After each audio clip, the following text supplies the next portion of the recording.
মানে এমন একটা কাজ করছে, আমি আমার বাপের জমি কেউ দেখিনি, মানে পুরা সাবানটা মাছ ধুতে শুনছিলাম একবার যে নতুন বউ আনছিল বাড়িতে, মাছ ধুতে পারে না, মাছের গন্ধ জানা দেখে গুঁড়া সাবান আনছে। কিন্তু হাই হাই গো কাকিম্মা, কি কথা শোনাইলেন? আসসালামু আলাইকুম, চলে আসলাম নতুন ধামাকা ভিডিও নিয়ে। তো এই যে দেখতে পাচ্ছেন চাচি আম্মা, এই চাচি আম্মা কিন্তু সাবান দিয়ে আর হুইল পাউডার দিয়ে মাছ ধুয়ে সব সময় খায়।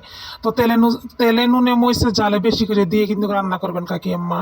এই সাবান দিয়ে আর ইয়া দিয়ে সুন্দর করে যেহেতু মাছটা ধুয়ে নিছেন, নতুন নতুন খবর খালি সাবিনার থেকে শোনা যায়। তো এই যে সাবিনারে দেখতেই পাচ্ছেন মাছটাকে কি সুন্দর করে হুইল পাউডার দিয়ে ধুয়ে নিচ্ছে।